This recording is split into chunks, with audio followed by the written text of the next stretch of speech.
Allowing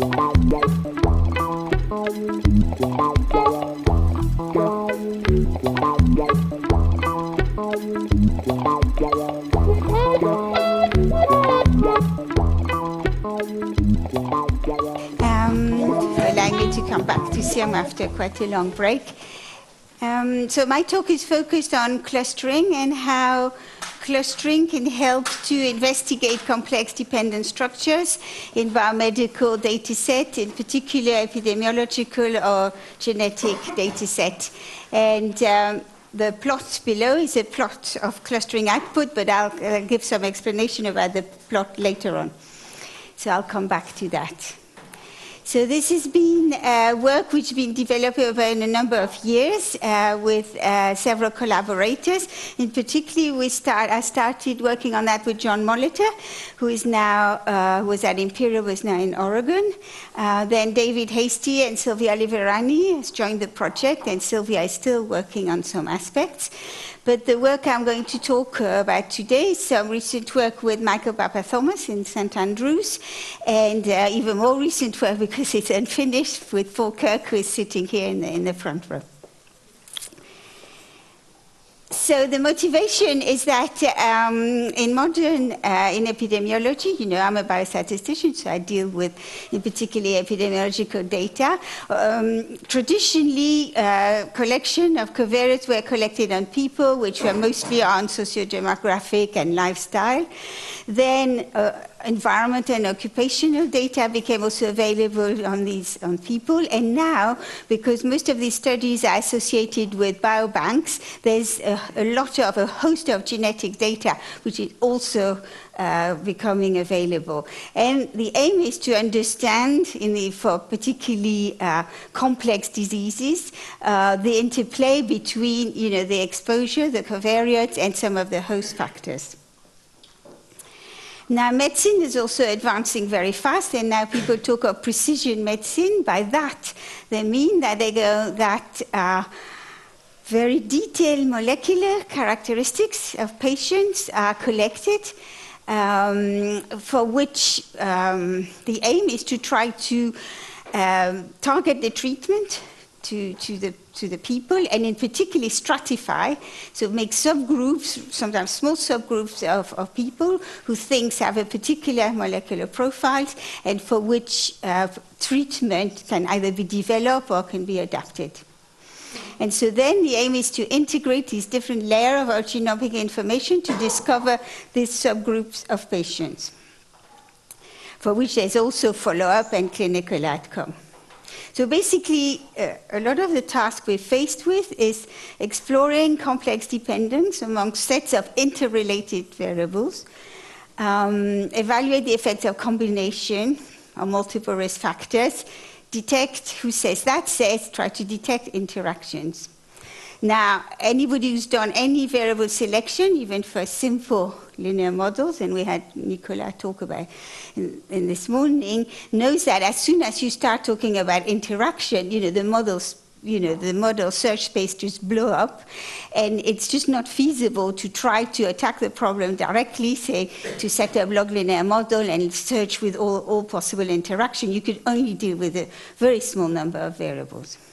So you need some kind of dimension reduction, and because we are interested in the interrelations between groups of variable, using clustering is a natural way, it's not the only way, but it's a natural way to try to attack this problem and to try to partition the subject according to covariate profiles, but do that in a flexible way. So we're going to use flexible Bayesian clustering because you don't want to fix the number of clusters, you don't know how many, and so on. And also you need some of the uncertainty to carry through because it's a weakly identified problem at the best of times.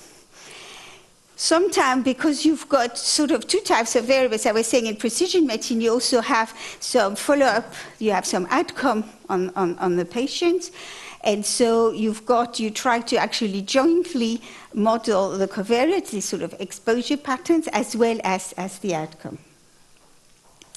So when I say the many aspects of clusterings, In terms of statistics, we can have exploratory aim, and we want then to incorporate clearly uncertainty connected with regard to clustering. But who says uncertainty says a very nice flexible model. We know how to run these, but now how to look at the output is a different kettle of fish, as you'd say in English. And because we're in Marseille, I think kettle of fish is a good terminology. And providing, some summary outputs which actually summarize something that people can look at, but nevertheless captures the uncertainty is a difficulty. Another difficulty when we're faced with many variables is to really see which are the variables which are important for driving the clustering. So you want to focus on some kind of variable selection within the clustering to see the important ones.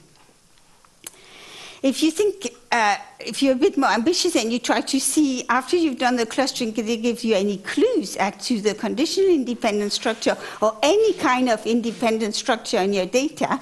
So basically the question is, can the clustering give you clues in the search for interaction? And this is what I'm going to talk about mostly today. And when we talk about supervised clustering, i.e. when there is a bunch of variables which are the outcomes, and you want to link the covariate patterns to the outcomes, then how the model can extend to that. And then if you then face, like in genomics, with different layers of genomic information, particularly on cancer patients, where you've got basically the tumor, and you could extract different molecular dimensions out of these tumor, then you have multiple data sets, and you want to say which one are particularly relevant for the task at hand, which is, for example, predicting treatment effect or survival. So I've now gone through the motivation. I'm just going to very briefly, so this isn't a tutorial talk, so I'm going to go very fast on some things. I'm sorry, but you could, for those who don't know the things that you need to read up later. I'll so briefly recall modeling with the Dirichlet process. Then I'll talk about the connection between clustering and log linear graphical model determination, and end up talking a little bit about supervised clustering and profile regression and assessing data relevance. There's quite a lot of notation. Just remember P, X are the covariate, P, so we've got basically a whole bunch of covariates, and in epidemiology typically we consider categorical covariates because a lot, or in genetics, a lot of the covariates are naturally categorical, but even if they are quantitative, typically don't really trust linear relationships. So people like to be more flexible, and they actually, categorize a variable in tertile, quartile, and stuff to be more flexible. So, dealing with categorical variable is more or less the norm.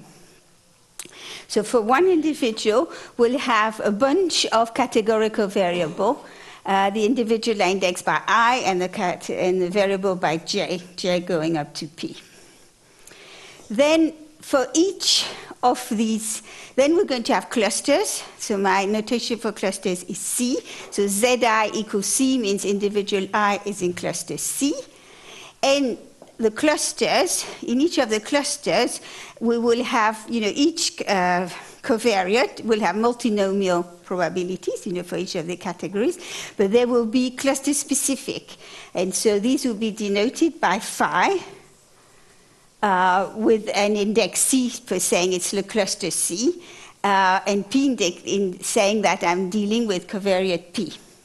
Okay, and so given that individual I is in cluster C, his probability of having this and this and this value are the phi CP. And then we've got a model then which allocates, so this is the model of the covariate conditionally unknowing condition on the clusters.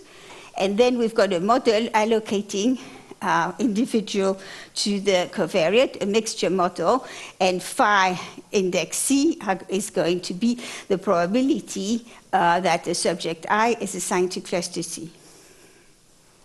So basically, as I was saying, we don't want to assume a fixed number of clusters, and the traditional, very convenient computationally as well, model for infinite number, basically, of cluster is the Dirichlet process cluster model, for which you could have different ways of characterizing how the actual model probabilities are. This psi c. One is the stick-breaking prior. So altogether, introduced by, for example, Ishwara and James, and by many, many others, Neil and so on. And so altogether, the model for the covariate, conditionally on the multinomial probability in each cluster and the allocation probability to the clusters, is represented by this equation. And notice that conditionally on a cluster, I've now made the important conditionally independent assumption that the covariates are then independent. So the covariates are not marginally independent, but conditionally on the clusters. Here, I have made this product. So the probability that xi take, the whole vector of values is the product now of these cluster-specific, the cluster index is here, cluster-specific multinomial probabilities. And then I'm summing up this over all the clusters and the probability of allocation. So this is a very standard model. Now, one important aspect when we're dealing with application like that is to actually try to identify covariates that really contribute to the clustering. And to do this, there's several ways to do this, but one way, which is quite convenient, is to introduce these allocations, sort of binary indicators. So for each covariate, you're going to have a binary indicator, this gamma PC for cluster C, which will be 1 when the covariate XP is important for the cluster, for defining the cluster C. And what does important means? It means that you've got a categorical variable and it's got marginal probability of occurrence, which are these pi p of x. Now, if the covariate is important in the formation of clusters, it means for that particular cluster, the multivariate probability have to be different, and quite significantly different to the average for the whole sample. And so that's how, by defining this conditional probability here, which is either like the whole sample, if this indicator is equal to 0, or different, so with specific multinomial probabilities, if this indicator is equal to 1. So this gamma p indicates basically if covariate x contributes to the formation of the cluster, and altogether the probability underlying, so the rho p underlying this gamma, will sort of characterize whether, if this is very small, it means most of the time, more or less, these categories are very close to the average in the whole sample. And so, that variable, it hasn't got a cluster structure among the individuals. Otherwise, if they're very markedly different between the clusters, then that variable will contribute. Now, because we want to really discriminate the variables, we put on this rho p, we put a kind of very sparse structure saying it can be 0. So it's got an atom at 0, or it can be just a beta, whatever. It's not enough. In our experience, it isn't enough just to have a beta, even quite skewed towards 0, to make the model really function well and really discriminate. You need to include this atom at 0. It creates a little problem in coding, but it's doable. So this is the model we're dealing with the covariates. And we've implemented this model in a nice package called Premium, which has underlying a C++ code, which works for mostly for discrete covariates, though it can cope with a small number of also normal mixture. and it's implemented a lot of different samplers, of which some of which you heard about this morning. Because as you could imagine, this Dirichlet process mixture, when you have a large number of points, there are mixing issues and you need to really improve the sampling. So we've implemented some slice samplers, which were proposed by Stephen Walker in reviewing this paper. We've also implemented some label switching moves to improve the mixing and so on. And there's also a version where it's not an infinite number of clusters which run on a fixed number, a truncated DP.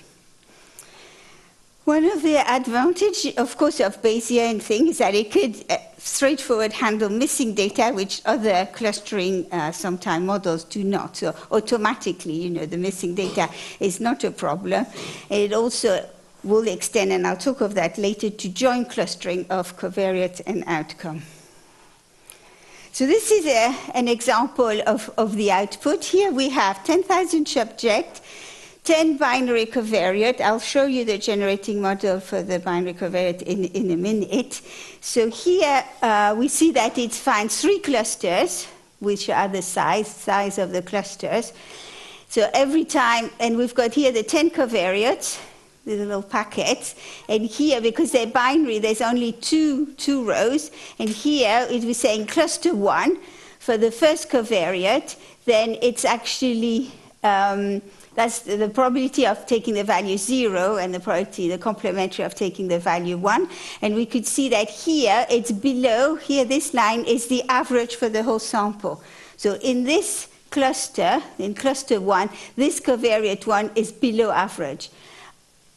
It's also in cluster 2, it's above average, and in cluster 3, it's more or less average. So those who are below average are in blue, so that visually you could see things.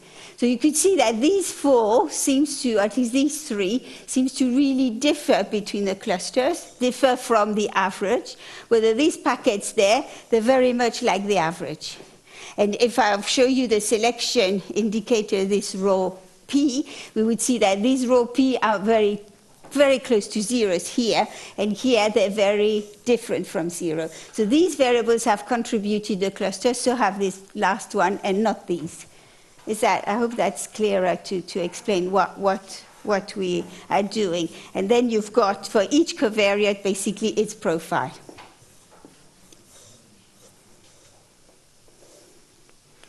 Now, what's the connection with basically log linear model, graphical models? So I'm not going to consider, it's not clear how these clusters can translate into interaction, even though that's the question. And, we're trying to go a little way, and in particular to see whether we could sort of assist in the search for interaction. And why is there a hope? Why is it not a completely crazy endeavor? It's because you're thinking that the way we've built the model, we're trying to see that covariates are chosen not because of the size of their effect, but whether they actually combine to create distinct groups of subjects. So there's a hope that basically if covariates come together and are selected together to form a cluster, maybe there's a chance that these variables might correspond to some interaction link in the log linear model. So what we try to investigate is, can we inform interaction in the log linear model setting using the clustering output? Now, there is no, I say inform because there's absolutely no one-to-one correspondence. It would be, in fact, you could show this is not possible. But what you can show is that one result, which is true, is that you could learn about marginal dependence that way. And so, for example, if you've got 2 covariates which are never selected together in any of the clusters, then they are independent.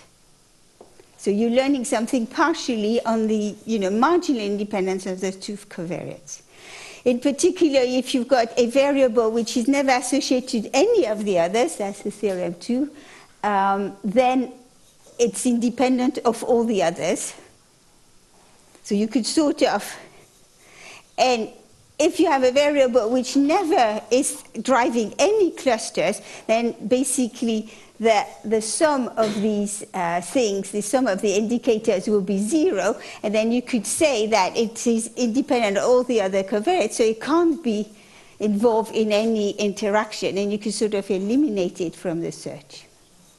So it's not, you could show that the converse of this theorem is definitely not true. So it only goes this way. If two covariates are never selected together, or one covariate never selected together, then you know it is independent, but it's not the other way, it's not true. But you could still exploit that, because if you find that this, for a covariate, this raw P, so it's never important in the formation of the clusters, then it's going to tell you it's independent for all the other covariates, and you could eliminate it from the model search. And running a clustering thing is reasonably fast. Running a log linear model search with tons of interaction is incredibly time consuming. So this is a way of really reducing the space. Now, the examples I will talk about it are graphical models, so not all class of log linear models, but a particular class of log linear model which are called graphical linear model. So basically the covariates are the node, the links are the pairwise interactions. You could visualize them, you could, there are some really nice MCMC search on them when you just add and delete some links. You could define neighborhoods of model and things like that.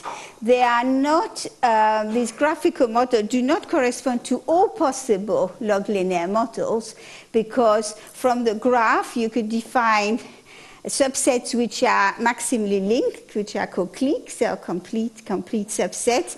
And if you've got subsets like that, then you have to have, imagine you've got like a triangle in your graph, then you have all you have the three-way interaction and all the two-way interaction in your model. So you cannot have, for example, a model which got a triangle in it and has only the two-way. So it's a subset, but it's a kind of nice hierarchical subset, and it does reduce again the model space.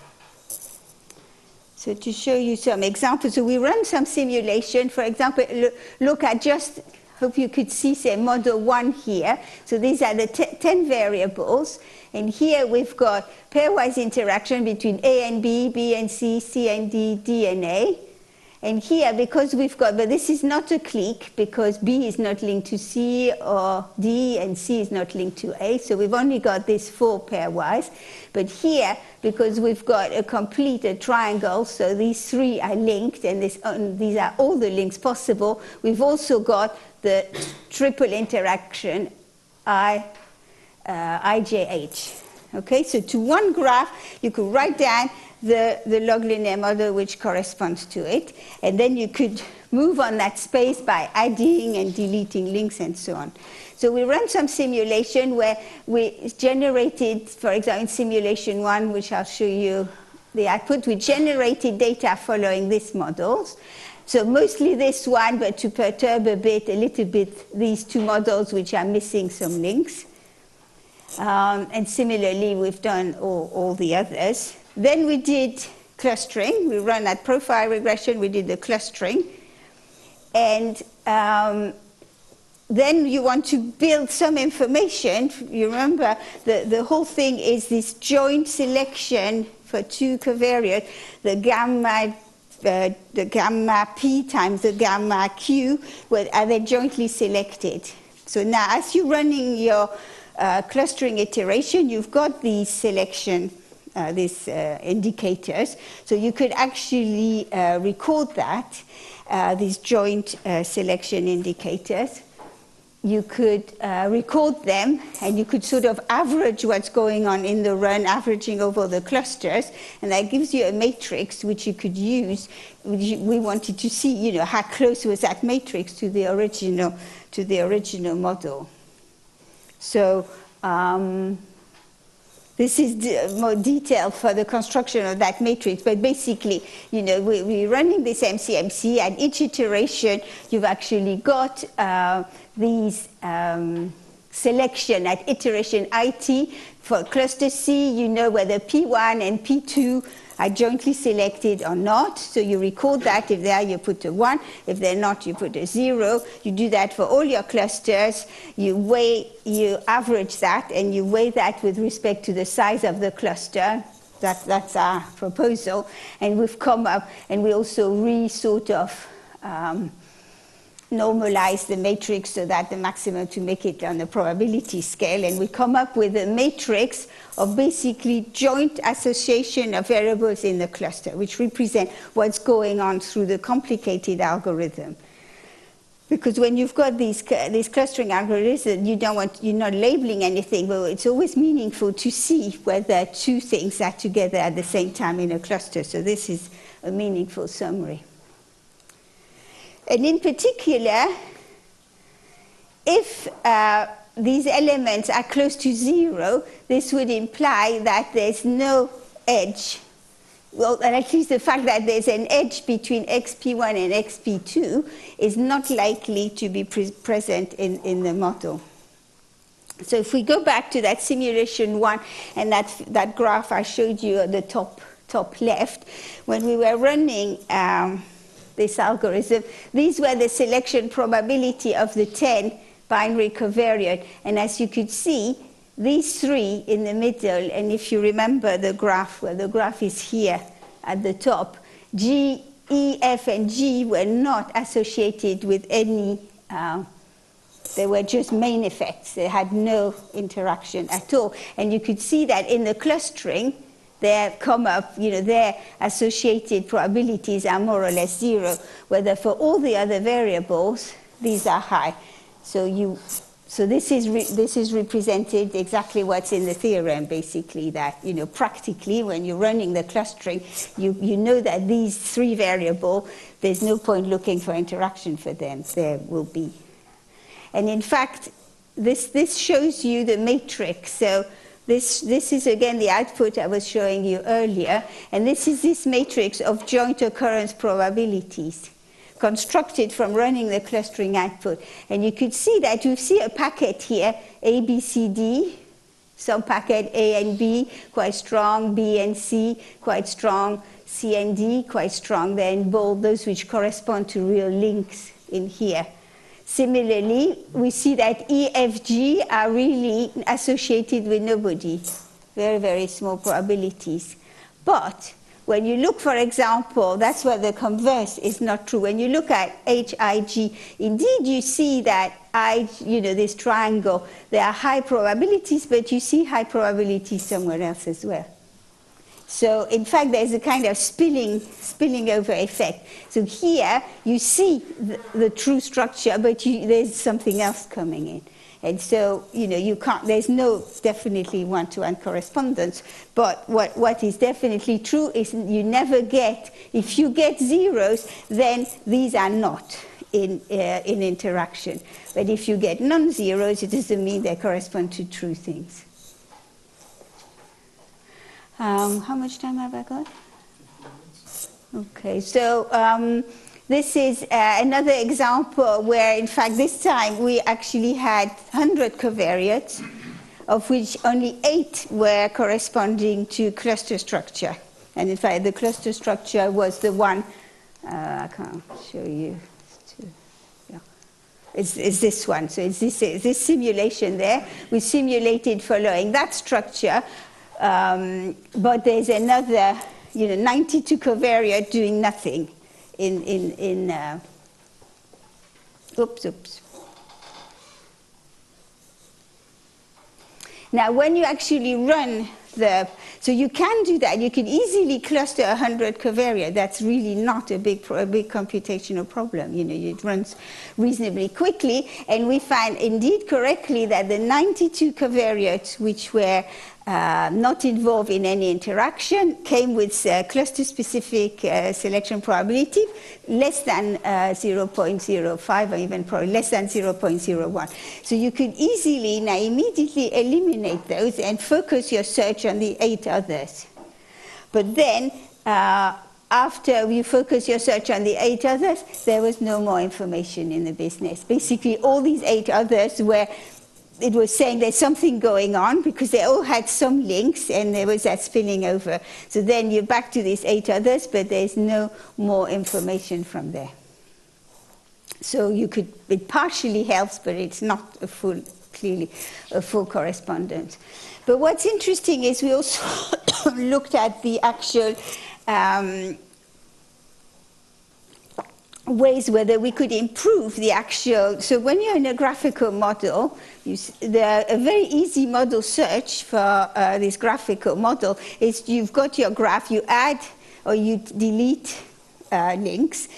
You're perfectly in your class of models, and you could swap links. So these are the vanilla algorithm for searching among log linear models. You add, delete, and swap links, basically. And what we try to see is whether we could sort of, coming back to Christian's talk this morning on MCFC, whether we could invent some more clever proposal using the information for that matrix T gamma. Basically, if you're there at one state and you're thinking, what can you add? Then you could look in the T gamma matrix and see whether there is you could sort of reduce the T gamma matrix to look at the possible links with that guy which you're thinking, and then you could propose favorably more the links where there's these high joint probabilities. And we actually did that, so implemented combinations of, this is like the vanilla add delete things. This is completely targeted, so all the proposals are using the information from the T gamma to target which are the links you want to take away or which are the links you want to add. And this is a combination of the vanilla with the cluster-specific proposal, 2 different combinations. And you could see that the cluster-specific seems to go to iterate. I mean, these are long searches, so going fast to the best probability model is already quite good. So you could see that partially the cluster specific seem to actually get you to the highest posterior probability model faster. But on the other hand, it is a bit dangerous just to use, because of the fact there isn't this one-to-one correspondence. So in fact, we prefer to recommend a sort of combination strategy, which does every so often does completely the vanilla thing to make sure you're not ignoring part of the space, but targets, sometimes uses that T gamma matrix to target some of the moves. So, this strategy or this strategy seem to offer a good compromise. We've also applied that in a real data examples where first we had 30, let's go directly. We had some SNPs and some covariates, and we reduce it to 3. First we run basically the just on the SNPs and find that for the clustering there was 12 SNPs which seemed to be important for the clustering, but some of these SNPs which are genetic variants, it's like basically labels at one position in the DNA, what is it's single nuclear polymorphism, what is the letter at that size. And then we find that some of these SNPs were highly correlated, and so basically we include in the model in the end to try to look for gene-environment interaction, 3 variants, 3 DNA variants, 3 position, age, gender, and smoking, and then run log linear graphical model competition for that. And we found that this was so these are ABC are the 3 genetic markers, D, E, F are age, gender, and smoking. We find some evidence of 3-way interaction, age, gender, and smoking, which is not surprising, but no evidence at all of SNP interaction between the genetics and the other covariates. So basically there, for this particular example, it didn't seem to be, the SNPs had some main effect, but didn't have any interaction with environmental. But it's quite a way of going and investigating this problem. So now I want to come and do some really work in progress on profile regression, where we come back to the fact that we now have an outcome. Not only we've got variables on which to stratify population of patients, but we've actually got some outcome, which could be survival, which could be effect of treatment, or something like that. And so what we want to see, a common strategy which you see in a lot of the biological papers, is they run a clustering algorithm using their data, and then they look, for example, at survival curves. They define groups of patients, and then they look at the survival curve and say, oh, wonderful, you know, this survival, this patient survives better than these groups of patients, and things like that. Now, you're wondering how many times they've clustered to try to arrive at the things which actually matches very well with the outcome. And in fact, the question is, why not do that actually jointly? You know, do a clustering model which includes both the covariate and the outcome, if that's what you are interested in. And so when we started about that, on that work, we called that basically profile regression, which maybe doesn't make people think of clustering so well, but profile regression, because you've got basically a regression model of the outcome onto some parameters of the clusters, really. That's how it works. So we've got the usual covariate notation, so it's exactly the same as before, but now we've also got an outcome, yi, and we've also got possibly some fixed effects that we want to take into account also in our models, like age or sex and so on. So we've got wi, some fixed effect covariate, and then we've got these other covariates which we want to use basically to stratify the patients with and associate with the outcome. So now we're going to define this joint clustering model. So that's the model we had before here. This is the allocation model to the cluster. This is the actual mod conditioning on the allocation. This is the model of the covariate. But now, added to that is the model for the yi, so for patient I, if the patient is allocated to cluster Z, then it's a regression. Then it's got some additional regression parameter, basically linked with cluster C, which are influencing the outcome. For example, we could have a logistic model. Whoops. We could have a logistic model of probability of y equal 1 as a random effect, so basically a random intercept connected with the cluster. That's the simplest thing you could do, plus this fixed covariate if you want here. So this is this joint clustering. So we're now trying to find clusters so that also these parameters, and in particular, you know, these theta C's are meaningful and really influence. So we're trying to find the cluster so that their influence here in this particular way, but you could define other ways, they influence the outcome. So these theta characterize the that's why we've called it profile regressions, because these are the profile of the covariates, and they make a cluster, and this cluster influence the outcome. So we've implemented that in a number of guys, in a number of epidemiological applications to look between, or in our original paper, we linked at child mental health and socio-demographic things.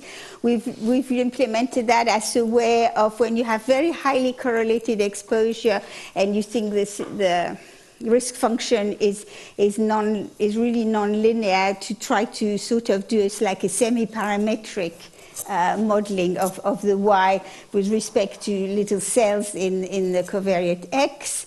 And we've also implemented that to look for combination of SNPs associated with disease.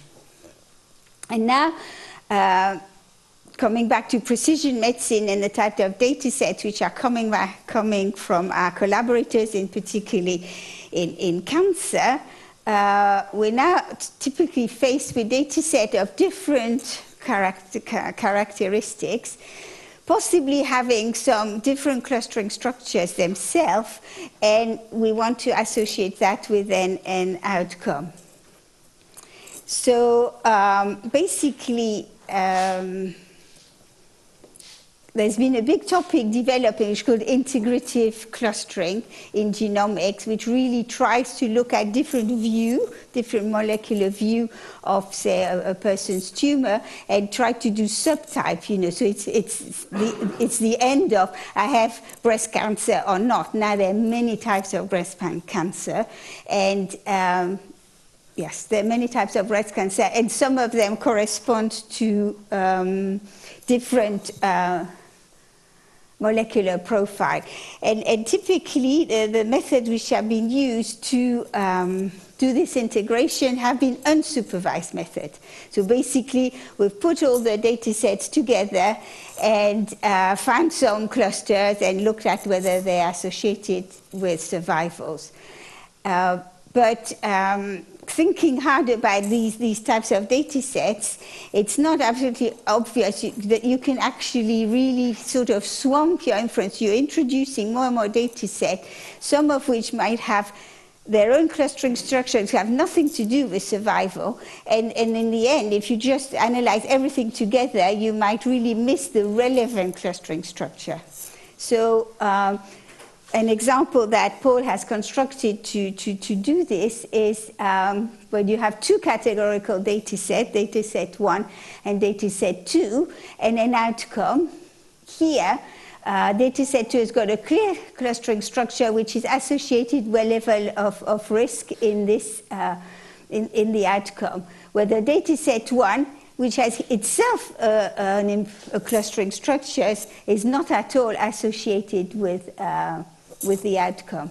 Now, if you actually put these two together and then do profile regression, for example, and cluster, you're going to have some kind of confusing clustering structure and not the relevant one.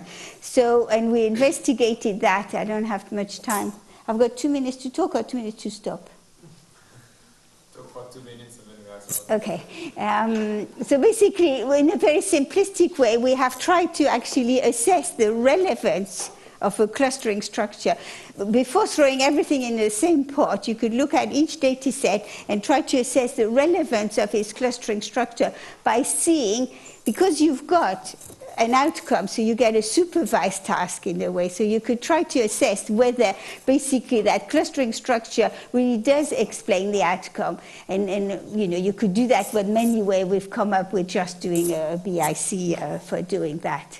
And here, if you use that with the example that I showed you before, you see very, very clearly that data set 1 has nothing to do, data set 2 here gives a much lower BIC than data set 1, which has absolutely a relevant clustering structure, irrelevant clustering structure, which doesn't help to predict the outcome. So maybe I'm going to leave you with that quandary, is how now, which is the model we're actually going to work on and which we are developing, is how now to introduce, to concatenate the data, but introduce an extra selection indicator among the covariates, which will say which one have a relevant clustering structure for the Y and which one haven't. And so basically, jumping over that, we are now developing something which we call multi-clustering, just to show you the end of the story. No, I don't know if that's the...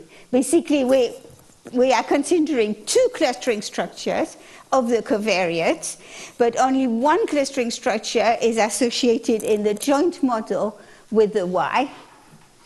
So the one clustering structure is Z1I and the other one is Zi2, whether the other clustering structure, both of them are for modeling the covariates, but only one of them is associated with the one.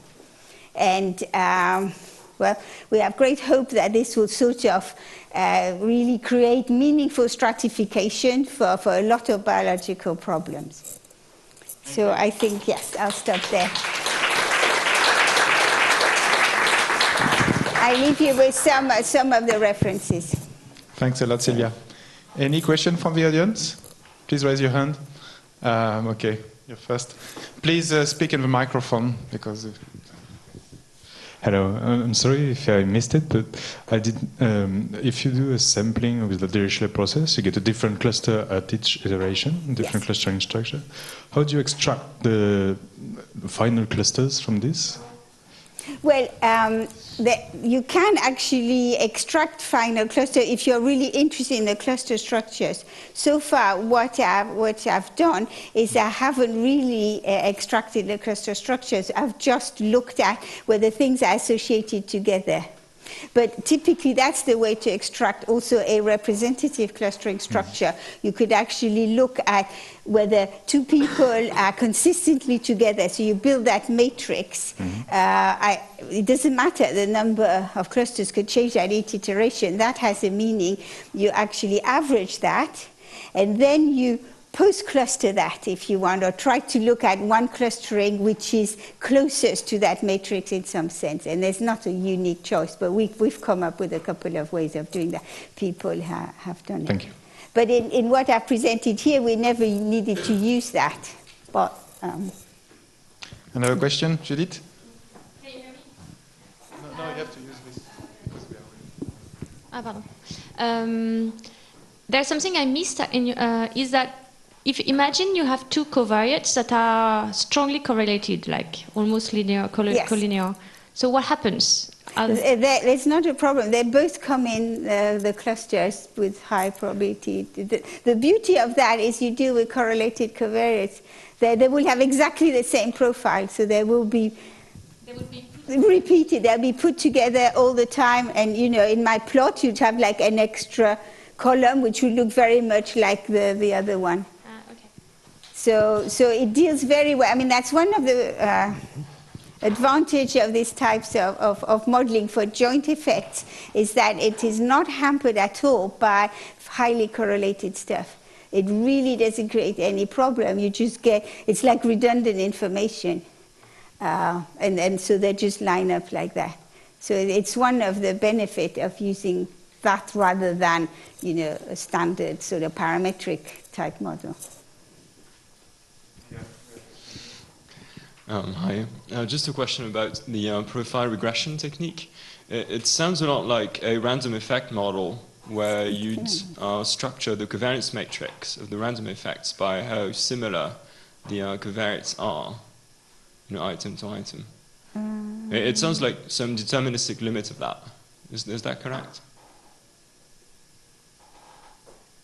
I suppose so. I mean, definitely the cluster effect is a random effect, you know, so how we're putting it.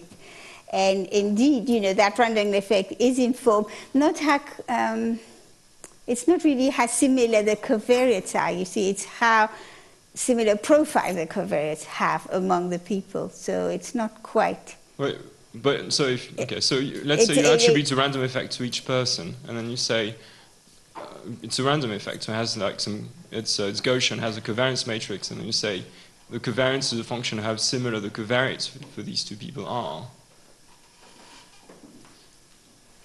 No, I didn't get this as a deterministic limit.